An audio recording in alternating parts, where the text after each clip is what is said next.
So Barcelona had their first game of the season against Arsenal, and 5-3 is how it ended in favor of Arsenal. And of course, Barcelona fans are all in their feelings about this. But let's calm down. This is just the first game of the season. Hello everyone, welcome to the review of this game. We will from now on do a review from the game first before we do the tactical analysis, just to see what's a little bit of context of what has been happening. But before we get into the video, please do subscribe to the channel, as that will be helping us a lot in getting this channel to grow. So let's get right into this review.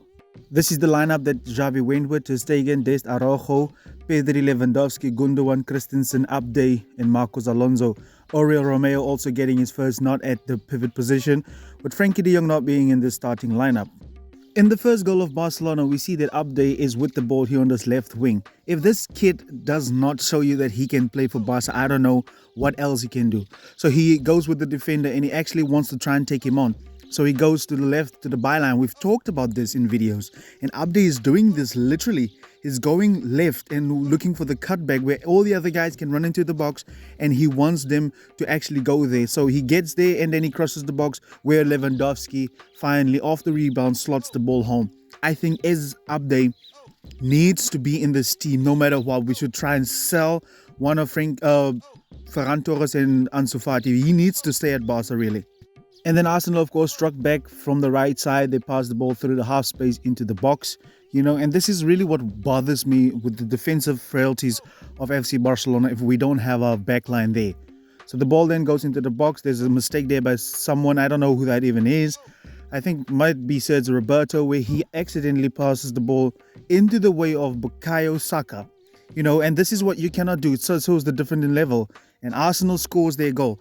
We need to sort out our defense. Because I've noticed if we don't have these guys that usually play there, Balde, Araujo, Christensen and Koundé, Barcelona struggle. And I think, although it's the first game of the season, that is like a kindergarten mistake that player made right there. So let's move on actually. Arsenal then got a penalty, and this was a rookie mistake actually. But Arsenal got the penalty, and it was Bukayo Saka who stepped up to take it, and he missed it very badly. And like I said, this is just newcomers or the first few games of the new season. The guys have been on, so the concentration is not really there. They're not really in their stride yet. So then Rafinha got a free kick just about on the right side in the half space, and normally you would expect him to put this ball in the box, but because it's a friendly game, he actually takes it on, and surprisingly he scores, which was crazy at the time. But then it was the replay, and the replay actually showed that it was a massive deflection of the Arsenal player. But I would still expect Ramsdale to actually save this, because he got up and he got very angry at this guy that was in the wall, which was understandable because if he would stand still, that ball would hit him. But because he turned away, that deflected off of his shoulder. Then Alejandro was caught out of position on this left side where Bukayo Saka was actually attacking that space, which is what great wingership is, what they call it, wingership. He then got through the byline, and we talked about this countless times, guys. Can you see Arsenal is doing it?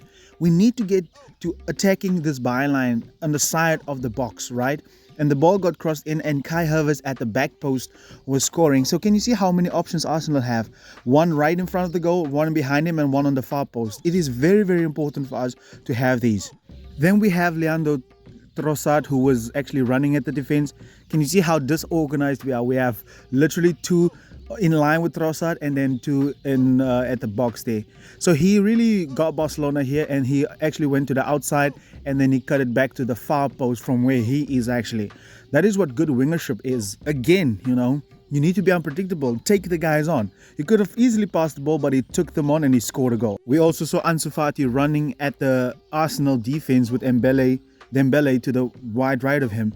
And yet again, you can see important to stay wide. Width is very important. So how are these guys now going to hold him? So Fati lays the ball off to the right side to Dembele.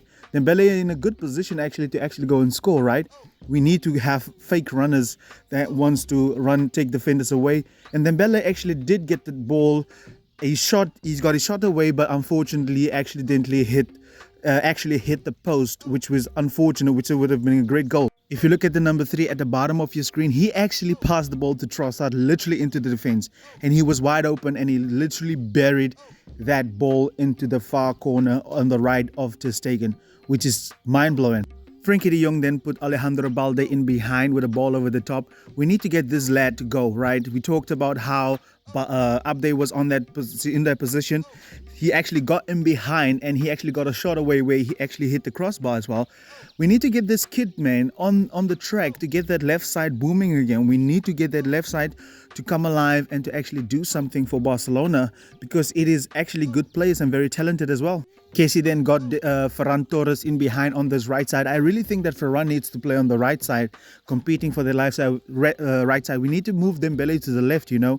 He got in behind and Ferran Torres was actually staying wide with, again, a factor, and he scored his goal, which was, I think, great confidence for Ferran Torres.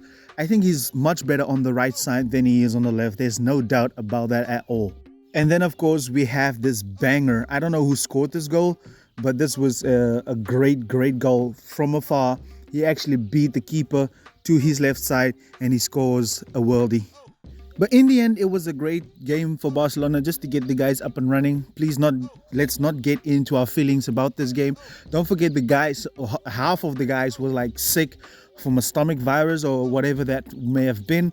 But it was just good. It's going to definitely be better in the next game. Xavi is still finding out who has to play where for this upcoming season. But overall, it was a good game. It was good to see the guys scoring again. We saw that Balde was on fire. We saw Fati as well.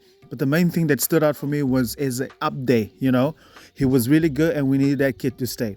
That will be all from my side today. I hope you guys understood everything and let me know down in the comment section what do you think. And also don't forget to subscribe. Goodbye.